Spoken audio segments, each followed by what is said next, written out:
Hi guys, I'm here today to review the Beauty Blender foundation. I have gotten a new lens. It is a Sigma, what the fuck is it? It's a Sigma lens. I don't really have the box or whatever in sight, so I can't tell you what it is, but it is a Sigma lens that my brother recommended for me. It's perfect for filming. You can see this, great, huh? And you get to see me and just me. So that's a plus. Okay. I originally filmed this as a first impressions. I ended up not wanting to kind of edit it and post it because, I don't know, like it was just kind of boring to me. I was super bummed about taking off my foundation because I really liked my highlight today, but we will replicate it, okay? We will replicate it for this review, okay? Today I'm going to be reviewing the Beauty Blender foundation. Here we go. Here it is. Here it is. Sigma, come on. Sigma, let's go. I have the foundation here. It's in a cute little rectangular, in the shape of a Beauty Blender at the front part. And then you can see the foundation shade in the back right here. And it's like got a matte finish of packaging. I got the color 3.35. There was actually quite a few colors in the shade range that I could have used, but I definitely just ordered this online and made a really nice guess. And luckily, this shade does match me, so we're good to go on that part. This retails for $40 for 1 fluid ounce. 1 fluid ounce is very standard. $40 is quite pricey, but Beauty Blender is not a cheap brand. I mean, their sponge is already 20 bucks. It actually says that based on my color IQ that I have set in my Sephora account, it actually says that 3.3 would have matched me, but I got 3.35. It might just be a very little difference. I do not know the backstory on like the shade numbers because like 3.35, like what the hell does that mean? The numbers kind of don't make sense to me. There's probably a better explanation by Beauty Blender, but I didn't even care to look into that part. And it describes the 3.35 as a medium plus, which first off, what the is a plus? Medium plus with warm yellow undertones. So warm yellow undertones, that's me. Medium, yeah, I'm pretty medium. And sometimes I'll even go light medium, but it is the summertime, so I'm a little darker. Okay. We're gonna be on that medium shade. Coverage is supposed to be full. Finish is matte. Formulation is liquid, of course. And then it's made for all skin types. And the claim is a weightless liquid whip foundation with multi-dimensional velveteen matte finish that wears for up to 24 hours. All right, so let's get into the review. I am actually going to do one side of my face with the foundation and one side without. You get to see the comparison of how much it does cover. If you can see on my skin, I do have some rosiness on my cheeks.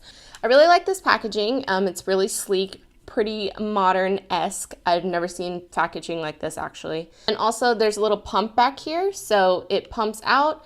Hold the foundation at a 45-degree angle and pump out the foundation. As you can see here, there's actually a little spout on the front and it aims downwards.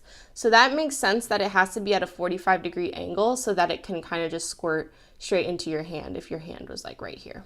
Another great piece for this packaging is actually the lock and the unlock that it has on here. Switch it one way to lock it and switch it back the other way to unlock it. And that will just lock the pump. So that's perfect for traveling and you don't want your foundation to get all over the place. 1.5 pumps, I think. 1.5 pumps for one side of my face. And we will go from there. 1.5. Oh, I also have this like red spot right here. So we'll see how that kind of covers up. I think it's a scab actually. Yuck. I'm gonna put the foundation on the right side of my face. This is a Real Techniques body sponge. So this is way larger than the normal one. This is the normal one, this is the body one. And I got the idea from Casey Holmes where she actually uses the body sponge for her face because it like makes her application a lot faster. We're gonna see how blendable this is, especially since I've allowed it to sit on my skin a little bit longer than I normally would because I'm talking too much. And we're just gonna pat it in. Pat, pat, pat.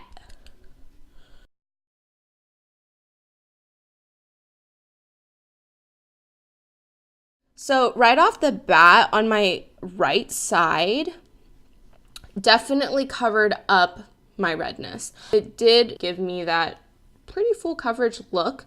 And then that little red dot now is like black at this point. So just a little bit more foundation there might really help. Seems like I would need to layer a bit more on top to get that full coverage. Overall, like just this whole section right here of my face is pretty covered.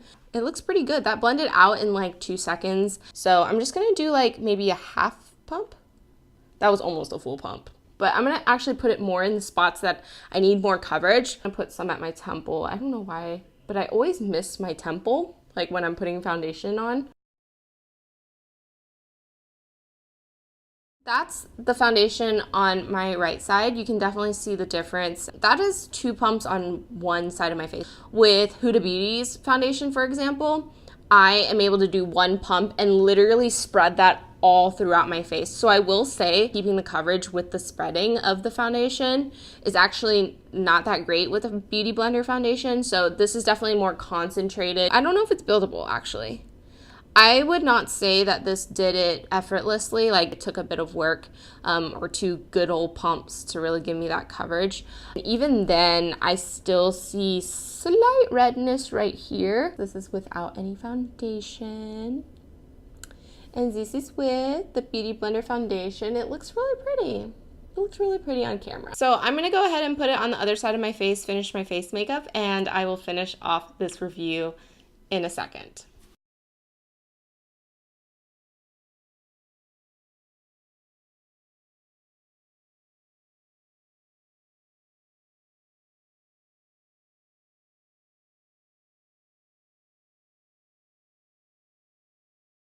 Alrighty, we are back. I am done with my makeup. We are looking snatched, okay? Overall, I do feel like I'm pretty well covered.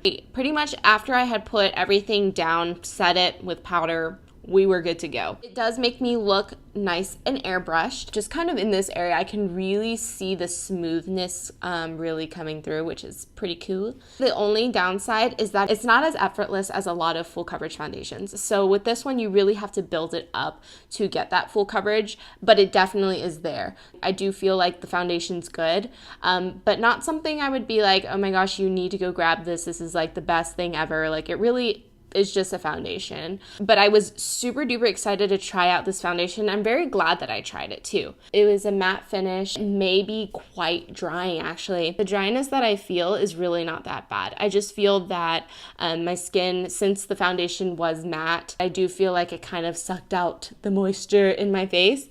So I added highlighter, kind of added that dew back into my life. 1 fluid ounce for $40. Beauty Blender has 32 shades of this foundation. It looks like it covers a really great range, but more so on the light end. There's not a ton of darker shades. I like it, it's decent, and I just don't know if I'd repurchase this in any way. I don't think it's remarkable enough or anything that I feel is memorable enough about this foundation to repurchase it. I really enjoyed reviewing this foundation for you. I hope it gave you some insight into this Beauty Blender foundation. I will say props to Beauty Blender for amazing packaging. I definitely think it's super cute and just fun. So I hope you guys enjoyed this video. If you liked it, please give it a thumbs up. And if you want to see more, please subscribe. And I will see you next time in my next video.